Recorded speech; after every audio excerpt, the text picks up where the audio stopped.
still Mike. Welcome back to Thirsty Thursday. What do we call it? True Crime Thursday. Thirsty Thursday. Are we going to switch it and we'll just start having different drinks? Yeah, that'll be our next. Yeah. Once we get sick of, we had game time. Now we have true crime. I miss game time sometimes. We could do it for a regular episode sometimes. We could, It had its running. I think we were only the only ones who really liked I do. game time. Going by our engagement on True Crime Thursdays, there's a lot more engagement on these than there was on game time. So someday when we're famous, people will look back and go, "Did you see that? They were weird." Yeah, we'll be like, "Yeah, we still are." So I've been, I got my new cappuccino machine. I've been making myself Americanas a lot. Mm-hmm. They're so good. That's so where it's like espresso mixed with water, right? Yeah, it's like a double shot. The way I make it, anyway, is a double shot of espresso and then 10 ounces of water from the Keurig, because the Keurig will do the hot water. I could do it from the espresso machine, but it's just easier to measure it on the Keurig. Or your teapot, your kettle. Yeah, that seems like more work. My Keurig, I just press the button. My Keurig never gives me just clean water. There's always coffee grounds in it. No, I haven't experienced that so far. But maybe I need to clean my Keurig. Maybe. So, what's the case we're going to be talking about today? He asked, as if he didn't already know. Yeah, right. We're talking about the Michael Blagg case. Blagg. I know I hate that last name. There's just certain last names that it's like, gosh, that would be, something to marry into. You're just glad you didn't get born into having that name. Or marry into that name. Or marry into it. Marry into it would be harder because it's like, I guess especially if he was the spouse, because yeah, exactly. Guy had a lot going on. So yeah, we're talking about Michael Blagg, and he was married to his wife Jennifer, and they had one child. Her name was Abby. She was 6 years old. And yeah, Michael Blagg, so he was a former U.S. Navy helicopter pilot. And this this happened in the 90s. Well, I guess early 2000s. Yeah, 2001 is the date I have. Yeah. Late 90s, 99. I think it was like 99 to 2001. It was like when it all kind of was... When the whole storyline unraveling. Went down. Yeah. Got you. Little bit older of a case. So after he was not in the Navy anymore, he actually became a manufacturing engineer. And yeah, him and Jennifer met each other in the early 90s in California while he was serving in the U.S. Navy. And Jennifer, because she was deeply religious, she just loved, apparently, that he was a Christian man. And she wanted to get married and have this traditional Christian family, and she was looking for the storybook, is what you're saying, right? She was looking for the storybook, yeah. And I guess because she wanted this Christian family, she also was committed to making it work. But over time, you will find out that even during testimony and stuff, that's not, unfortunately, how things ended up happening. Also, some of the stuff he was involved in, he clearly wasn't that good of a Christian. He wasn't. But how many? We've talked about the Duggars before. Many of these Christianity on their sleeve, skeletons in their closet. That's just. I hate that. Honestly, I hate that. That's even a stereotype.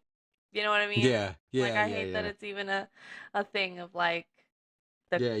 you want to believe that, people are actually good, is what you're saying. Right, exactly. There are some good people. No, of course there are, but then there's the weirdo ones. Yeah. So between 1999 and 2001, this is when things started to go downhill for poor Jennifer. So the family moved to Grand Junction, Colorado, and this was once Michael accepted his engineer position. And then, according to a bunch of testimonies and evidence from the actual trial itself, this is kind of when Jennifer started to become unhappy in the relationship. A lot of her friends said that she appeared fearful of Mm. Michael's reactions. Her friends kind of described it as like Jennifer always wanted to like make sure everything was perfect before he got home and the house was like, spotless and dinner was ready and on the table. Like she just for some reason was very paranoid about that. And she had also discussed separation with her friends and getting out of her marriage. And during the trial, this is also when prosecutors argued that Michael was controlling and he wanted to maintain the appearance of a perfect family as well. Um, so November 13th, 2021, this is when Michael left home early for work. So like so later that day, so Michael left for work in the morning. From what I've read about the like whole timeline of this day in general, and they went Mhm. over it in court like a lot too. Mhm. We all have our little routines. We know when to leave at a certain time. Especially when you're commuting to work, you have a very pretty strict routine of having to leave at this certain time to make it to work on this time. And Yep. I need to be home, and once I get home at this time, this is how things are. I come home, I eat dinner, especially like his little perfect family life. So, what was weird about this day is that he had left home, and when he left his house, not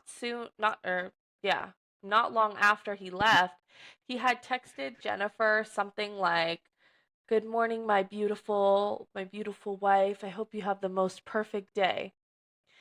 Obviously, no response. Then later in the day, texted her something else. Hope you're having just the best day. Then later on, like I think he had texted her maybe like one or two more times after that before he headed home. I don't know. Maybe he's just like this storybook husband. But the text to me, anytime, any case that we've ever looked at like this, when mostly husbands, unfortunately, are just very Fair like, enough. whenever they're just very like, I don't know a better word for it than like theatrical about the Right. text messages. Right. Like, no husband is just like doing the most like that every single day, day in and Well, day out. the thing is to me too, if he didn't do that all the time, immediately that goes from being an alibi to being suspicious. Right. Unless every day he's doing that, then it's not the norm. It becomes more suspicious. And I, Continue though. yeah, and I don't think he like was. So, but he was trying to set up the like, oh, I left my wife in the morning. She was home. I saw her, and then I Yeah. just went to work. And I did think it was weird. I was texting her all day, no response. But Yeah. whatever. It is Um, it is amazing when you look at these cases though, like this one and Scott Peterson, and you look at the amount of effort that they go into to make it Chris seem like they Watts. didn't do what they did Chris Watts. Well, his was he actually, yeah. Well, he Yeah, put it true. at his job site. Like, Yeah, that's true. That's he true. really kind of all fingers pointing to him. Um, yeah, no, for sure. Like, for the effort that a lot of these people put into literally disposing their families, they should put that towards a trade or Yeah, something. a trade. Like maybe a hobby or yeah, like Yeah. you put half that energy towards You know something. what? You write start writing stories. True. You know? True. Start writing stories or like a movie or something. Yeah. Yeah, yeah. Okay. So yeah. So November 13th, he left for work and he came home about midday. I believe he also tried to call her a few times and she didn't Mm. answer. So he comes home midday, and that's when he called 911. I don't know if you listened to the 911 call, but he I was did pretty not. like shaken up in the 911 call. Like I will say he was very um like emotional, Hmm. and like you could hear like the quivering in his voice and stuff. So if he was acting, he was very good at it. So he obviously reported that his wife and daughter were missing, and he also noticed that her purse had been tipped over and like emptied out, and the in their master bedroom there was blood on the bed. Hmm. Everything else about the house seemed normal. Everything else about the house was clean. It just a tipped over purse and blood on the bed. Hmm. Um, so when the police arrived, this was something that was very weird to them. And even in the 911 call, the operator had asked him, have you touched anything? And I think he said, oh, because her phone was there as well. Um, the operator had asked, did you touch anything? I think he might have said her purse or something. And then she had also asked if is the car still there? Like maybe she just went her and her daughter went to the store. No, the minivan was in the garage. So once the police got there, something that they thought was weird was that on the bed, like the blood only at the first glance, it was only on the bed. There were no drag marks, there were no drip marks throughout the house of blood, and I guess for as much blood as there was on the bed, nobody is really surviving that much blood loss. Like if Right, somebody did right, get up with that much blood loss, it's like they should be in the hospital. I mean, there would be drips of blood somewhere else in the right, house. right. It wouldn't just be secluded to a big So I puddle on the wonder, bed. with that being the case, does that indicate that, like, did he shoot her like the day before and she just bled out, you know, or like it makes me curious about the timeline of how it happened, because if there was no sign of blood dripping, it would mean that he didn't like carry the body while she was still bleeding. So, one thing I know that they also thought was weird about this was that the blood on the bed was dry. Hmm.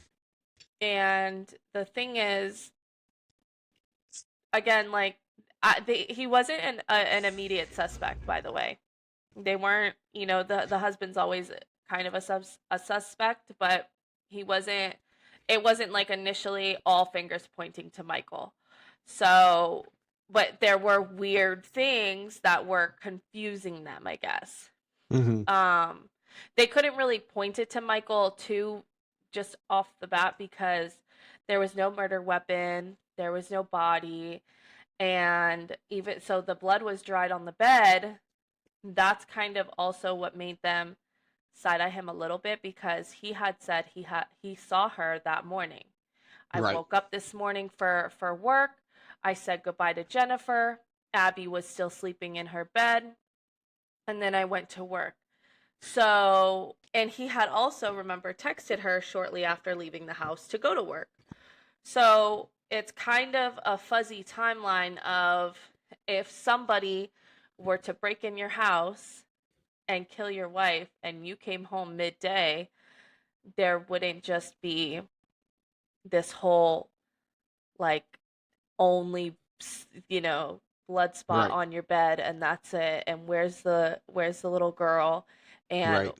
he I guess cleaned up drip marks or drag marks throughout the house too before he left, but this all happened so he was just laying in wait outside the house for you to leave. And Right. then Yeah. even with the tipped over purse, even with a burglary, if Jennifer was in her bed and the purse was downstairs or like in the kitchen, whatever, there would be no reason to even like Yeah. kill her. just Yeah, randomly exactly. Yeah, in just her take the sleep. person, leave. Yeah. Just take the person, Yeah, leave. it was a terrible job at trying to set up a not even an alibi, but to set up a, some scenario. Yeah, It was not well thought out. no, for sure. So, um, yeah, so at first, Michael was very cooperative in the investigation. He gave interviews. I believe he even went on a talk show and was like talking to them about the whole thing. He pleaded publicly for Jennifer and Abby to come home. And yeah, they didn't rule him out completely, but they weren't really looking at him. They really truly were trying to find who did it. Right. Um, so searches began along the Colorado River. Volunteers also searched wilderness, and a bunch of people participated in this search as well. Um, what investigators ended up learning in this was okay, so during the investigation, detectives had uncovered a lot of pieces of evidence that they believed showed that the marriage was failing, Mm-hmm. including but not limited to Hmm. Jennifer had been considering leaving Michael, and Michael had she also found out that he was using escort services, and there were thousands of pornographic images that were found on his computer. Um, she also had a journal. Jennifer had a journal, and they also read through that, obviously, and they had read that there was a lot of marital conflict Mm. amongst the other, the conflict being the escorts and the thousands of. Yeah. As if that's not enough, right? Yeah, um, because I have something that says uh that where was it? Darn it! Now I really messed up. I had something that said something about a note that he wrote to her that said something to the effect of like I want to read it exactly because I don't want to. Since I've interrupted you now, I want to read it exactly. Um, let's go closely at Michael. Blah blah blah. Da, da, da, da, da, da, I da, da, mean, da. we also have to remember, like, Jennifer wanted this, like, she wanted him initially because she thought that he was just this, like, super nice, sweet Christian man, and like that they were Right, just having this like relationship. So right. obviously, finding out that your husband is hiring escorts isn't exactly like, living Yeah, the that kind Christian of goes wife away from the lifestyle. ideal. Yeah, here's what it is. It says investigators found a handwritten note from Michael to Jennifer with self-correcting prompts like "Don't get angry and strike back when Jennifer confronts me," and "Be humble to in her criticism," showing immense pressure building behind closed doors. So, yeah, apparently, and I don't know that note almost sounds to me like he was trying to make it seem like, well, I don't know. I guess you wouldn't leave a note like that if you were trying to say somebody else did it. So, True. Um oh yeah, so then by February 2002, um Michael attempted suicide. So he obviously survived it. They found him in the bathtub. He left a like note, and but by the time that they got to him, so um investigators at this time, like, they were still in and out of the house doing things, so that's how they ended up finding him in the first place. I believe they like just when they went in the house, they heard water running, and they went upstairs and they see him in the bathtub, and like ended up saving him. uh, that that seems pointless. So yeah, then they have obviously continued their investigation. And obviously, so in his would have been suicide note, he had also said in there that he did not kill Jennifer or Abby. So, but the thing is, like, him attempting to commit suicide, I Personally, I think that that is what kind of had fingers pointing to him Right. from the beginning, because why are you attempting to commit suicide at this point and leaving this note saying that you didn't kill your wife and daughter? But Right. at the same time, your wife and daughter are still missing and they haven't Right. found a body yet. They haven't found any murder weapon yet. So, like, as far as he knows, he should be still out there searching for them. Right. Right. And how long after was that? That was only a relatively short amount of time after too, right? Yeah, that was February 20. Well, nah. Yeah, that was February 2002. So This a couple happened on couple November like 13th. yeah, so 2.5 months later. Yeah. And like even with that, like November in Colorado, like that's pretty cold. So it's not even like, Right. she just Right. got up and went for a walk and left him that way. So Right. yeah, Michael, Michael now kind of had eyes on him to say. Um so this is a big breakthrough that kind of happened with everything, which is the landfill search that they ended up doing. Which was also, I guess, connected to his workplace somehow. Right. A coworker reported something unusual, and that was that Michael had taken trash to the dumpster himself, something coworkers considered out of character. Investigators traced where that dumpster's contents had gone, and it led them to the Mesa County landfill. Mesa. Mesa, I think it's pronounced Mesa. Mesa. Mesa. Detectives searched through thousands of tons of garbage over weeks, which shout out to the detectives in this case because like how many things like it's crazy how like detectives and police work in just different states and areas and cities are all just they got a different kind of hustle behind them. You know what I mean? Yeah, yeah, yeah, Like and on that part of it too, the notes I have say that they actually like went to the trouble of tracking the days that that dumpster at his work was emptied. They knew what days it was emptied. Then they went through the, I guess, the logs at the landfill or wherever it was, and knew the specific like zone grid yeah, area of the grid that would have been dumped, and just crazy like that great they were able detective to. work. Yeah. So then by June 2002, it's weird reading like the 2000 numbers. My brain doesn't know how Yeah. to. Um, that's when Jennifer's body was found. She was wrapped inside a tent, buried amongst trash, and shot once in the head. Dental records are what actually confirmed her identity. Abby was not anywhere to be found with her in the trash at all. And that's despite searching 7,000 tons of trash over several weeks. They still never located Abby's remains. So Yeah. Yeah. it's And assumed that they still Abby, haven't to this day, right? yeah, they still have never found Abby. They don't know if she was sold off, if she was just given away, if she was dropped off somewhere Mm-hmm. random, if she was killed and he maybe like buried her body somewhere else. Like sometimes I know in some cases, like not to say that these people have a heart, but like sometimes they feel a little differently about children and they'll like give them a more proper burial. Mm-hmm. I don't know.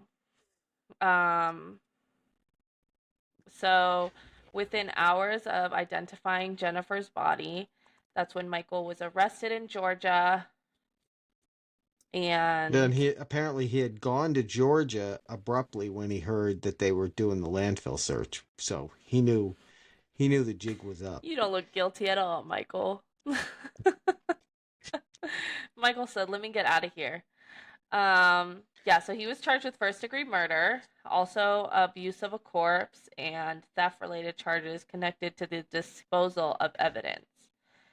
Obviously, he pleaded not guilty, and then in 2004, that's when the trial happened. Um, So, yeah, Michael did not testify, and then after about 12 hours of deliberation, the jury convicted him and sentenced him life without parole. Um, so here's a little funny, like not funny twist, but definitely something that we've like talked about before in other cases that has happened, which Mm-hmm. was when his conviction was overturned. So years after he was convicted,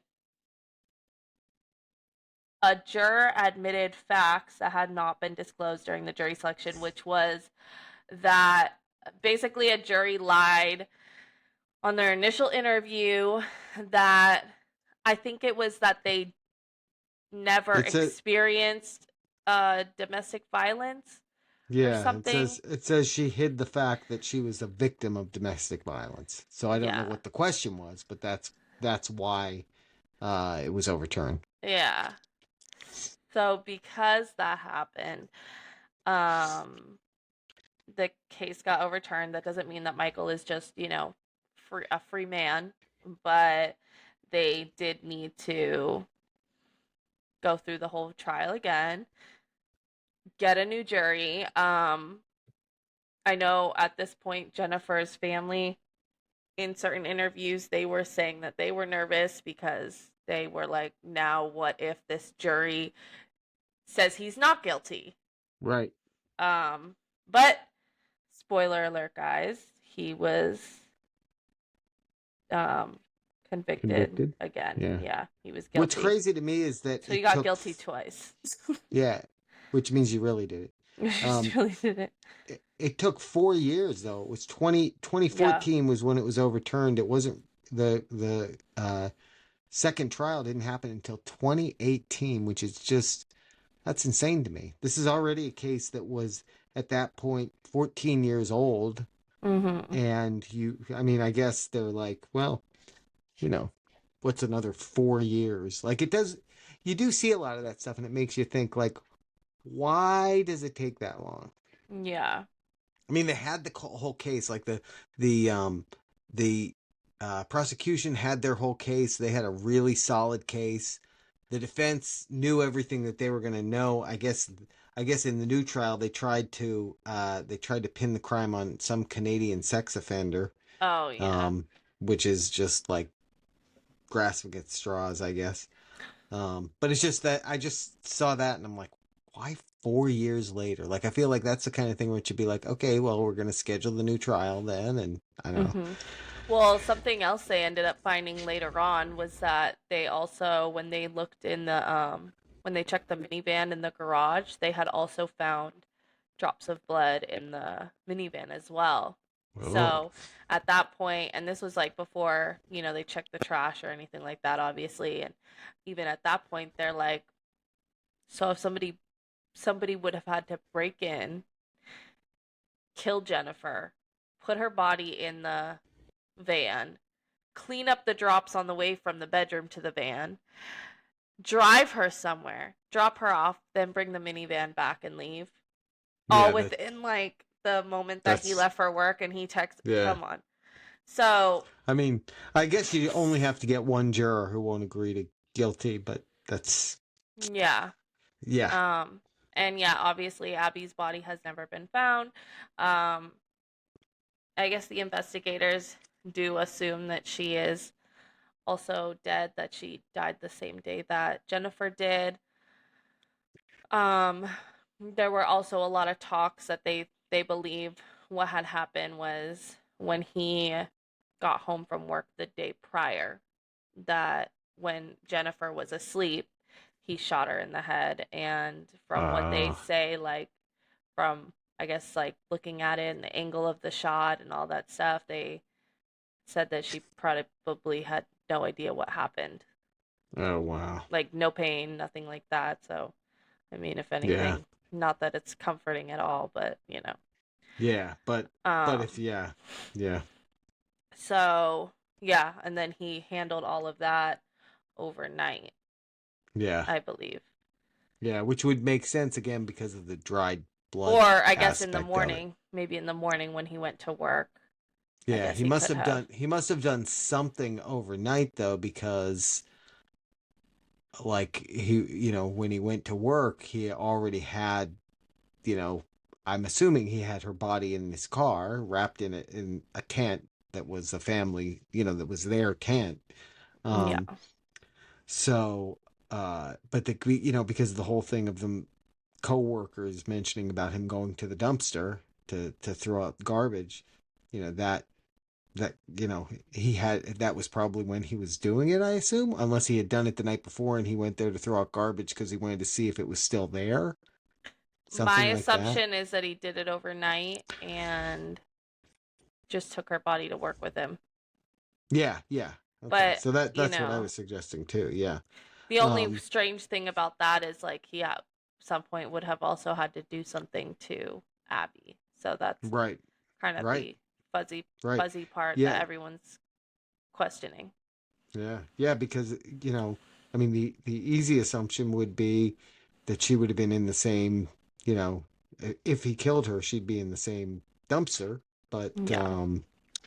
yeah, uh, yeah. And the other interesting aspect again is like the whole digital footprint thing with them finding all of the you know pornography stuff, and I guess stuff related to the escorts and that, on his computer. I think um the whole the one thing I'm curious about is if there was any kind of evidence, like GPS related evidence, to where Hmm. his phone went, or did he do things like very normally, like go to, work at the normal time, but he's got, a body stuffed in the back of the car.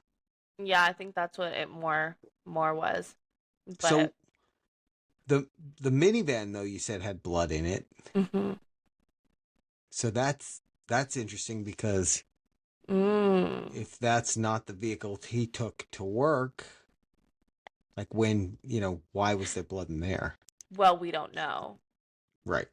Right. So the thing is, we have to remember, like, so the way the timeline was is that, and I don't know if his coworkers ever said if he brought the minivan to work or what that looked like, but the Right. way the timeline happened is he didn't call. He called 911 whenever he got home.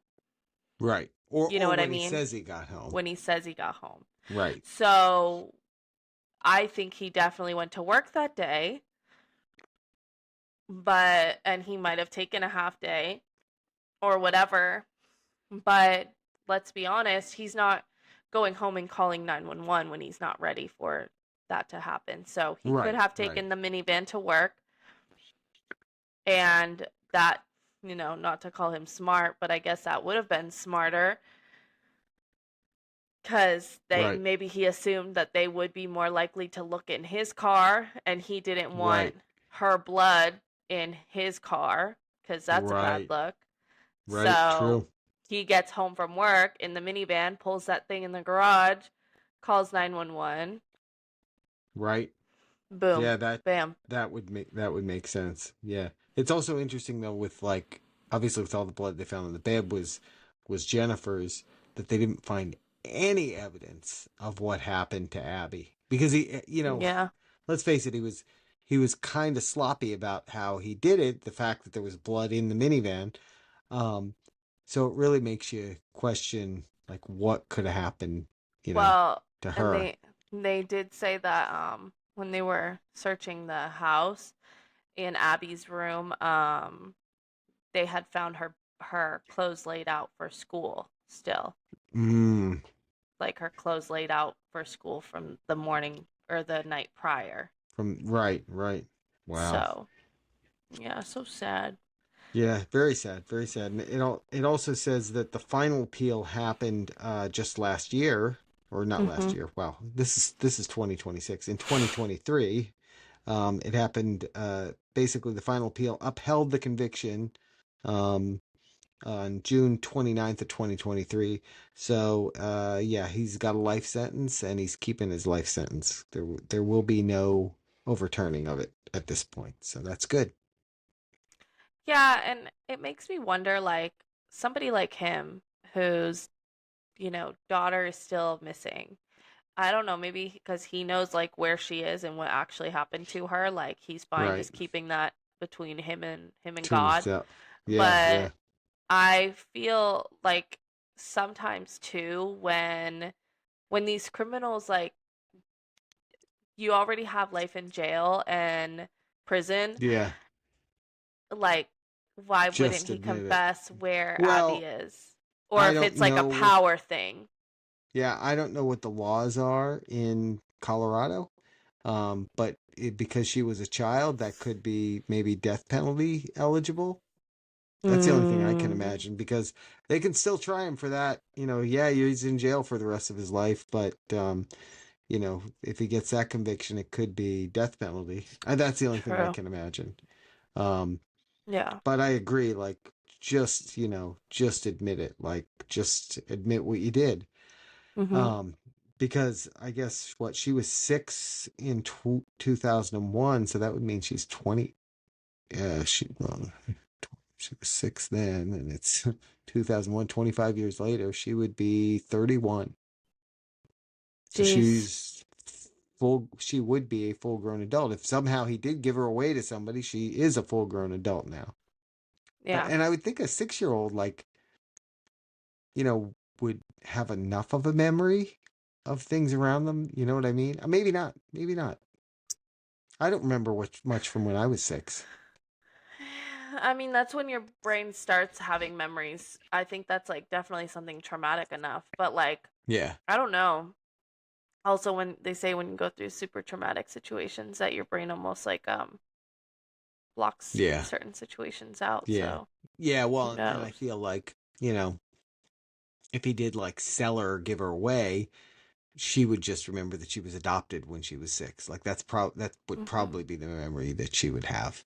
Yeah. So hopefully that's the case. Hopefully it's not the other thing because that would make this case more horrible. Yeah. So yeah, guys, that's our So there we are. case. That's our case today. Yeah. If you know anything different than what we said or more details on this, we'd love you to comment and let us know. And if there's any cases that you've heard about that are like interesting ones that you'd like us to cover, let us know too, and we'll do our deep dive. Yeah. So Anyways. anyway, you know, no, never mind. I was going to say something, but it was wrong, Okay. Well, and I don't like saying things that are wrong. So I admission want to is. end on a high note. Have a great weekend. Have a good weekend, everyone. See you next week.